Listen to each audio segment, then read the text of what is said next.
I am Renee, and I am here with Marc. Hi, team. And Marc, we're lucky that this podcast is even going ahead this week. It's been a huge week. You were hiding under a pillow once with a little game called The Ashes. Yeah, I'm actually surprised that I've turned up this week because, as you can tell, I've got a really sore throat. So I was actually going to cry off from this episode.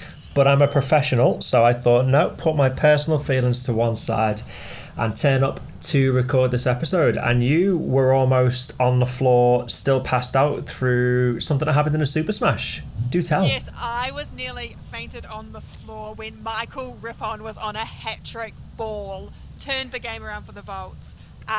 Did not get that hat trick, so wasn't in a dead faint in the end. But that would have been a moment. My heart would have stopped. I think his would have done as well when he saw how many messages you'd afflict him on social media. He probably would have had to delete his account. It's a bit of a recurring theme, this, to be honest. Last week it was talking about getting the police. This week it's talking about him deleting his account. Next week, will it be a restraining order? To wait and see. Marc, it's time to get our Neil broom out of the closet and go and do our sweep. Jesus Christ. You've had that lined up all week as well. You've been so excited to say that joke. It's so funny because his name. I had to restrain myself from swearing then. I had to get professional mode on. Jesus. Okay, what's happening in the cricket world? The West Indies and Pakistan are going to play a T20 series this week. We'll see if Pakistan can pick up where they left off in the World Cup. Unfortunately for the West Indies, the gift that keeps on giving, COVID-19, has taken out a number of their key players, including Sheldon Cotterill. Yeah, it'd be interesting to see how their sort of subs or reserves come in, but an opportunity for somebody to come in and make a name. So yeah, hopefully they are able to do that. I think, once again, Pakistan, you'd say, are favourites for that series. Definitely favourites. Especially on the back of the T20 World Cup after what the West Indies were unable to do and what Pakistan were able to do. So we'll definitely keep a keen eye on that one. That will be an exciting game. Meanwhile, as the Super Smash rages on, so does the one-day domestic competition. And I just want to give a shout-out to Susie Bates, 138 score this week. Thinking we're going to start a segment called Susie Watch. I think we have already slotted that Susie Watch in during previous episodes. Every week we talk about what Susie Bates has done this week because she's just an absolute run machine at the moment. She's had a great start to summer, and she just appears to be going from strength to strength. Although I don't think she could get any stronger because she was already pretty awesome before the season began. She is in the form of her life coming back from injury.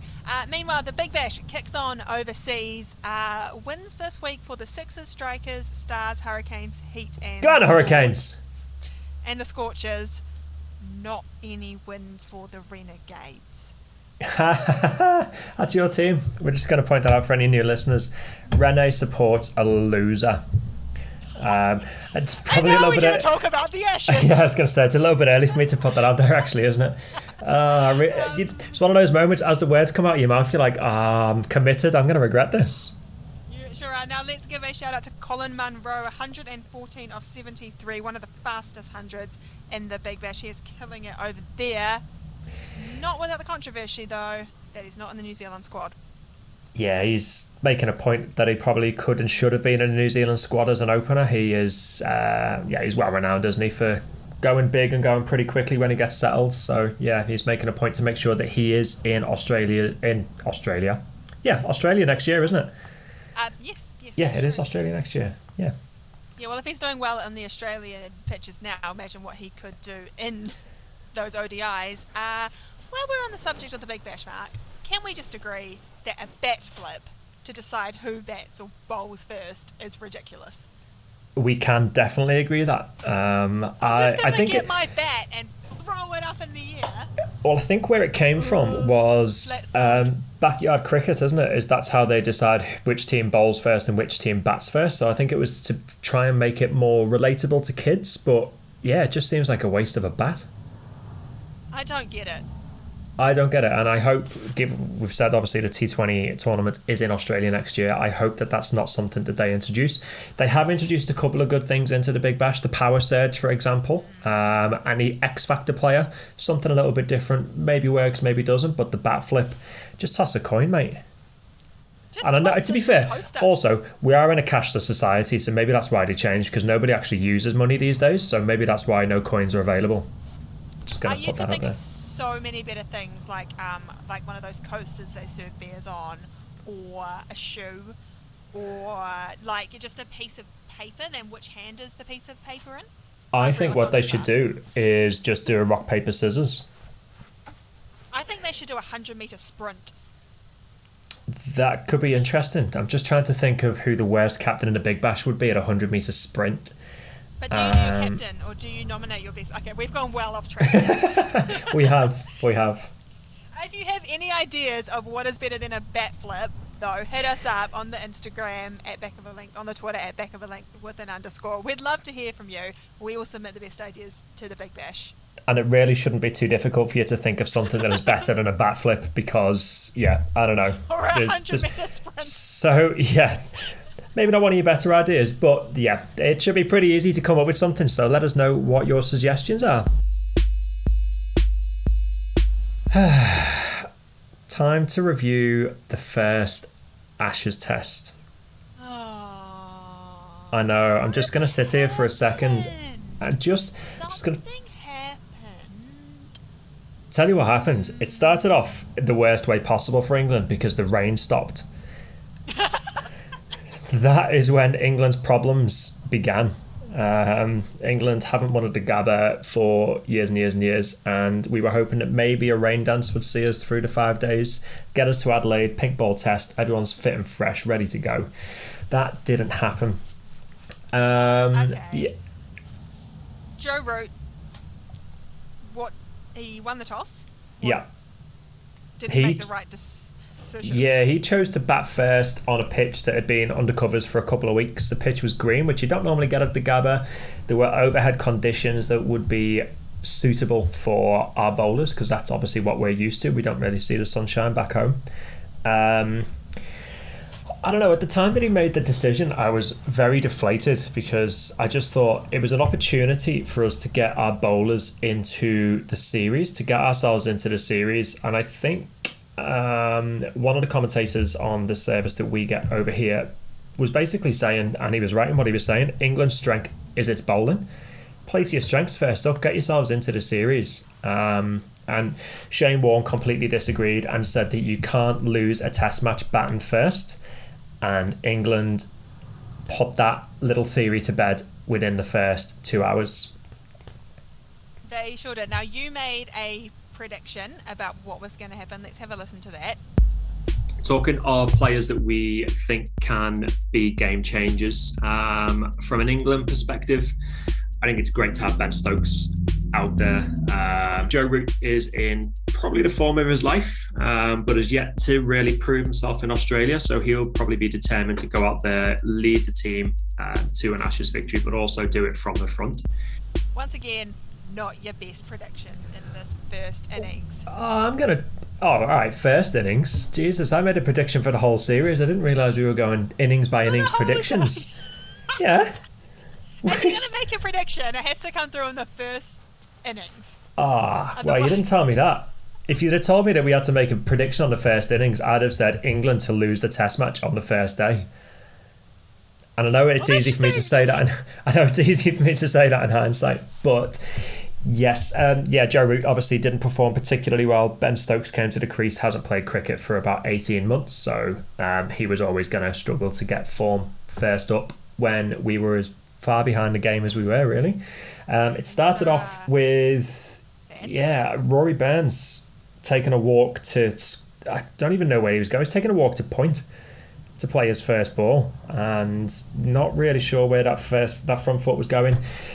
He got bowled, Milan went, then Root went pretty quickly after that, then Stokes went, then Hamid went after lunch. I think it was first ball after lunch. You were just thinking, Jesus Christ, relentless. But credit to Australia, they bowled some really good areas and they took their chances when they were presented. and that is something England weren't able to do. Pat Cummins was the pick of the bowlers for Australia there with 5 for 38, as we probably expected that he would be. But yeah, shout out to Josh Hazelwood as well. He bowled really, really good line and length without actually getting too much of a reward. Yeah, we did talk about whether Pat Cummins would be successful in his captaining. Can he rotate his bowlers? I think he did a pretty good job there. He bowled himself, but he didn't. He backed himself to bowl, whereas he didn't just keep bowling himself and he didn't under bowl himself. I think he really proved himself here. Yeah, they obviously had a plan as to which bowler they wanted to bowl to each batsman, and they stuck to it. And it obviously paid dividends. They obviously wanted Mitchell Starc to bowl the first ball and then get him out the attack as quickly as possible because he's awful. That's when Hazelwood came on, Pat Cummins came on, Cameron Green came on, and just dug in a few short balls. Nathan Lyon, as you'd expect, just kind of held up an end without actually getting too much into the action. But on a first day pitch that was a green seamer, you're probably not going to want your off spinner to be the standout performer, otherwise your seamers would have massively underperformed. Yeah, England all out for 147. Australia came into bat. England bowled reasonably well. England bowled really well, to be honest. They started off a little bit short, but they got the length right as the innings went on. We just missed so many chances. I mean, Rory Burns' test match went from bad to worse. He dropped an absolute sitter at slip, which was David Warner. Ben Stokes bowled David Warner off a no ball, which was his 24th no ball of the innings or something ridiculous like that. Yeah, just so many opportunities missed, and had we have taken those opportunities, Australia would have been in a lot more trouble than they were, because I think they were around about 160 for 5 at one stage, so England were right in the game. And then Travis Head came out and played a really, really good innings. England's bowlers, I think, began to tire, the pitch began to flatten out a little bit, and he definitely made hay while the sun shined, no pun intended. David Warner also sticking around after a few lucky drop catches and that no ball, ended up on 94. I mean, we're all stoked he didn't get his 100, let's be honest. That was probably the highlight of the test for me, to be honest. There weren't many, but that was one. I remember watching it being like, okay, he's out. He jumped a really odd ball through to about the midfield and someone took a really easy catch. It was almost like a brain fade for David Warner there. England still, Australia coming a lot of runs, basically, is what I'm going to say. Yeah, they racked up just shy of 500, I think. It was around about, 480 odd, I think it was, something along those lines. Yeah, they battered us out the game in the first innings. When you get 147 in your first innings on a pitch that it was always going to flatten out later in the test, you're going to struggle. I don't think England's bowling or England's fielding lost the game there per se, although it would have obviously helped if we could actually catch the ball. It's one of the fundamentals of cricket. Yeah, it was quite a long way to get back into the game. England's third innings started off pretty well. Yeah, I think Rory Burns got his nerves out the way, hit a few nice boundaries, got out to a decent ball that sort of jumped off a length, took the glove and went through to the keeper, but Root and Malan came in and put England on course to actually build a decent first innings lead. And then the inevitable happened. The inevitable complete collapse by the England side. Credit where credit is due, they did get ahead of Australia, even if it was only by 20 runs. Yeah, it was looking touch and go at one stage when those wickets were falling, but not the greatest way to start a test series. No, so Australia takes the lead 1-0. A couple of key points here. Alex Carey, 8 catches on debut as their wicketkeeper. Thought he did a pretty decent job there. Obviously coming in for Tim Payne. Yeah, he was pretty solid. I don't think he really had too many difficult chances to take. A lot of the catches were nibbles, but I guess in your first test as wicketkeeper in an Ashes series for Australia, you just want straightforward ones. You don't want to have to make a name by dropping this catch here because it was a half difficult chance or whatever. You take the nibbles, take the 8 catches and move on. Yeah, also in the Australian camp, news that Josh Hazelwood has been ruled out of the second test with an injured side strain, backing either Jai Richardson or Michael Nessa to come in. I'm going to say Jai Richardson. I rate this guy. He's a young, fast bowler, and he's kind of annoying. So he'll go well on the field. I was initially quite happy that Hazelwood had been ruled out, and then I saw that Jai Richardson and Michael Nissa were going to be called up, and I just thought, what's the point? Because they're just going to be good replacements, so you can't be excited because Australia just got a conveyor belt of good fast bowlers. It'd be interesting to see who comes through because Michael Nessa took 5 against the England Lions last week, so he's in good form against the Lions opposition. Jai Richardson he's a good bowler, good young fast bowler who will be able to hit a good length. I don't know who I'd prefer to go into the team, to be honest. Ideally neither, and Australia could just rock up with 10. Might give us a half decent chance, but I can't see that happening, unfortunately. So I don't think that's going to happen. Otherwise, we expect the Australian team to remain the same. Let's talk about England. Hopefully Jimmy Anderson will come in. Yeah, they rested Jimmy Anderson and Stuart Broad to make it through to the day-night test against Adelaide, so you would expect that they would come in probably for... I think Ollie Robinson has to stay in the team after the summer that he's had, and he bowled really well, missed the bat, went past the edge on so many occasions. So then it's a shootout. I think they're probably going to look at maybe dropping Chris Wokes and Jack Leach. Jack Leach had a bit of a torrid time, going at about 58 and over in his first spell.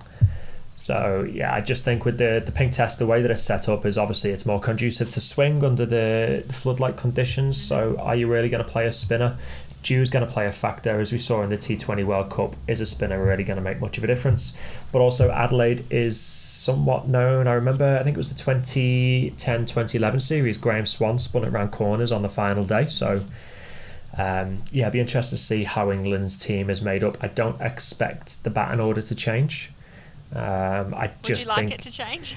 I'd like 4 of the top 7 to go home, but I don't see that happening, unfortunately. It's interesting because perceivably it could change because the Lions are in Australia as well, so England could call up anybody from the Lions, somebody like Liam Livingstone. If you do want to play a bit of a spinner, you could have him come in at 6 as opposed to Ollie Pope. Who I quite rate, actually. I quite like Ollie Pope, but if you wanted a spinning option, he is a good part-time leggy and off spinner, bowls a lot during the T20 World Cup, and he can offer you that sort of part-time spinner option if the ball does start to turn, but also just strengthens your batting lineup. I think they need that. Is he too aggressive to come into the test side, especially if you've got somebody like Josh Butler at 7 and Ben Stokes at 5, both of which like to field bat on ball? Is he too aggressive an option? If we have a top order collapse, is he really going to be the player who's going to be able to cement an innings together to try and get some runs on the board? Conversely, you could say that he's probably the right player to come in that condition because he'll just try and smash the ball and put the bowlers on the back foot and take the pressure off the batsman. Well, we'll have to wait and see that test coming up this week. Will we even have a podcast next week if England go down 2-0? We might have a podcast, but it might be missing 50% of its people, unfortunately. Well, we also put a call out on Twitter. A lot of people predicting this Ashes series to go 3-1 in favour of Australia. People predicting there will be a draw somewhere in there, whether that's because of batting or because of rain. We will wait and see. It's more likely to be that either Australia bat first and get 700 over 2 days, and then England somehow managed to. It'll be an either really flat deck or heaps of rain. It won't be because England performed pretty well as it stands. But yeah, good luck to England, I guess, in the second test. They've got it all to do to try and get back in the series in conditions that you would normally say would suit England with a pink ball. It's going to be swinging, but they have a terrible, terrible record with the pink ball. So it's going to be interesting to see how they get on. As much as it suits the bowlers, it doesn't suit the batsmen who are short of runs anyway. One thing I did want to point out actually with regards to England's batting order was just the lack of runs and how much it has fallen on Joe Root's shoulders. Yeah. So I think Joe Root's amassed something along the lines of like almost 1,500 runs this year with another test to go. The rest of the batting order, in comes Burns at second, who's made 492 runs. So Joe Root has made almost 1,100 runs more than the second most prolific batsman in the England team. Ollie Pope 359, Sibley 356, Lawrence 354, Bairstow 351, Butler 319, Stokes, who's obviously missed quite a bit of cricket this year, 222, Milan 194, Hamid 192, and Crawley brings up the rear 156. The only change I would look at making would probably be to bring Zach Crawley in, but he's got an average of 11 in Test match cricket this year for England. So, is he really the right person to bring in? I said before the series that a lot rests on Joe Root's shoulders, and he's going to want to lead from the front. Pretty much as he's done all year, he needs help. He can't be the linchpin of the batting order. He can't be the only one who makes runs. So need Burns, Hamid, Stokes, Milan, Pope, Butler to all step up and get some big runs. Yeah, definitely. Joe Root is, obviously, we think he's phenomenal, but you always need a partner. You can't just keep... Yeah. You just can't keep beating the runs. We'll see how England go. I think they'll do better. They can't do any worse. That much. Okay, that much we can say. But that's our prediction. England won't do any worse. Oh, we're so bad at making predictions. They're going to be so much worse than what they were in the first test. Oh, why do I open my mouth without thinking about it? And we will bring you all the action from that next week on the podcast. Depends how it goes. Super Smash raged on this weekend. Now, 3 of the games went right down to the wire. The Magicians beat the Hinds with 1 ball to spare. Starcs beat the Brave with 2 balls to spare. And the Volts beating the Brave Men with 2 balls to spare as well. Shout out this week to Max Chu taking 4 catches behind the stumps and just strolled out in the final over of the Volts batting and had a 6 over when the Volts needed 10 off 6, and suddenly they needed 3 or 4 off about 4. Great maths. So great. I was too excited watching it to actually look at the actual scores, but this little wicketkeeper smashing it over the field. Also, I love to see a cricket player just look super excited to be on the field. That is Max Chu. I think I'm obsessed with wicketkeepers. You do like a little chat about wicketkeepers. We've had Alex Carey, we obviously had the little BJ Watling segment, now we've got Watling. Max Chu, Tom Blundell, 100%. I think I have a thing for wicketkeepers, maybe because I think they're underrated. I think you just got a thing for cricketers, just in general. Oh yeah, that would make more sense. Now, the Kings also playing the Stags this week, but the Kings bucked the trend. They won by 47 runs. Cole McConkey getting an 87 there. Let's take a look at the scoreboard. The Sparks are 3 from 3 at the top, followed by the Blaze 2 from 2. The Stags are 3 from 2 at the top of the men's score. Finally this weekend though, Marc, Auckland is breaking out, getting a game. It's been a while. We've been waiting for this for a while. I'm looking forward to seeing how they get on. I should probably check the team and see who we've got going on, because have we got our T20 players back from the World Cup? So I believe we will have the ones that weren't in the test squad. So we should be seeing Martin Guptill back on. They have not announced the squad at this time of recording, but we would expect hopefully we've got Lockie Ferguson as well. Well, Lockie Ferguson, is he still injured? I believe he's injured. Yeah, he was injured at the end of that World Cup, so whether or not he is back from injury, I'm not sure. But yes, we should have Martin Guptill back in the team. We won't yet have Kyle Jamieson or Will Somerville. Mark Chapman should be back as well, I believe. Oh, that would be good if Mark Chapman was back. We'll also hopefully see George Worker on the field for the first time in his new blue colours. Now, Auckland will take on the Northern Brave twice in the next week. They will be in Hamilton, and they will be in Auckland on Monday. Unfortunately, no crowds allowed at the Auckland game. We were planning to go to the game on Monday, and we were going to record next week's episodes whilst we were there, but that plan has been COVID bastardized, unfortunately. It has, unfortunately. That is only the first game, though, that is no crowds for Auckland. We'll have 4 more games in the new year, so hopefully we can get down to one of them. Hopefully when the Volts are playing, because I like them boys. I'm maybe going to keep you away from that game just for everyone, especially Michael Rippon's safety. Well, it's not just Michael Griffin now. I also love Max Chew. And also true, I love Anaru Kitchen. I love the Bolts. I need these Auckland guys to start playing so I can love another team. Yeah, no, that'll be good. Be good to see how they go. We're very excited. And yeah, props to the Auckland lads.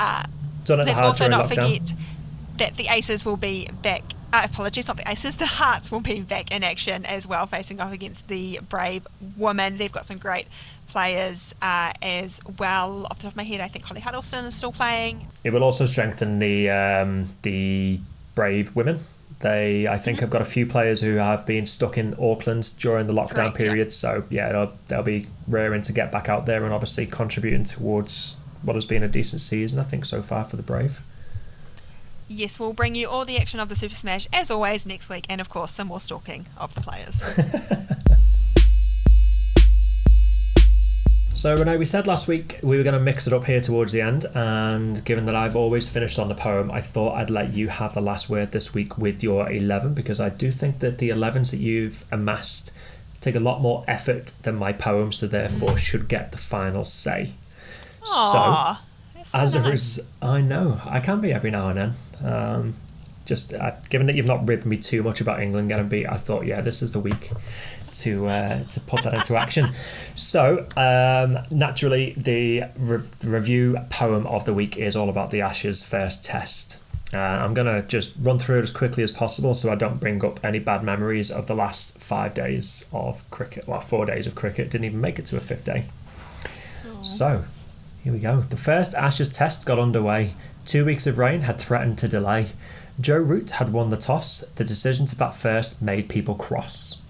So much build-up and hype, England's batting was quite unripe. Burns' front foot was almost off the pitch when he got bowled first ball by Mitch.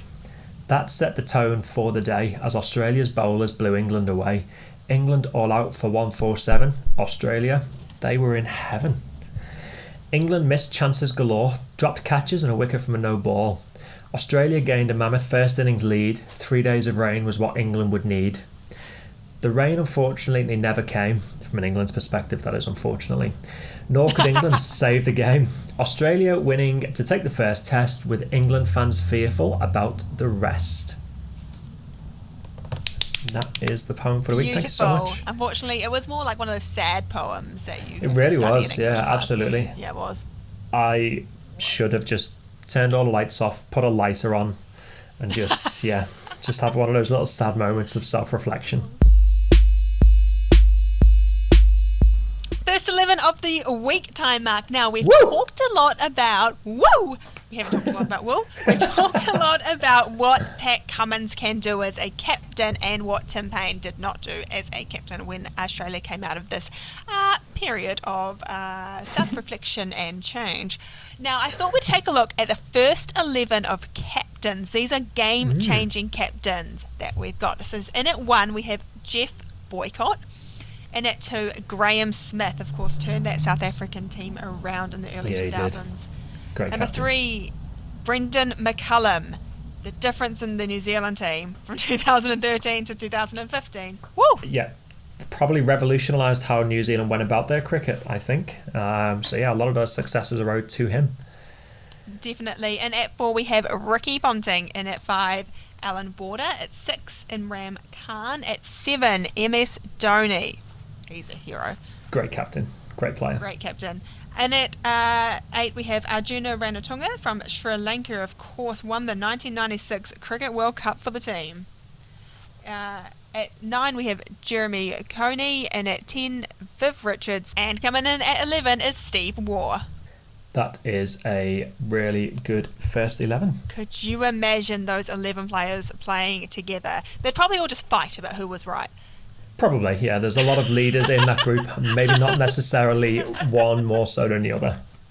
It would actually have the opposite effect. But anyway, a great amount of captains. Will Pat Cummins ever make that list? We'll have to stay tuned over the next 10 years and see what he can do.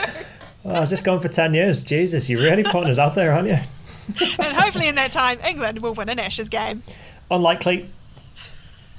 So in the next week, what we are hoping for is a win from England, a win from the Auckland, and a win from the Renegades. Until and then. a win from the Hurricanes, which is just going to be a natural thing for them.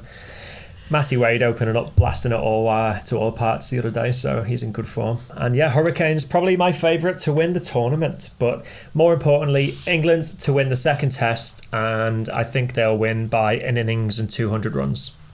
I think you are wrong. Well, we had a lot of fun making predictions about the Ashes over on the Twitter. If you want to get in touch, we are there at back of a length with a little underscore, otherwise on the Instagram at back of a length.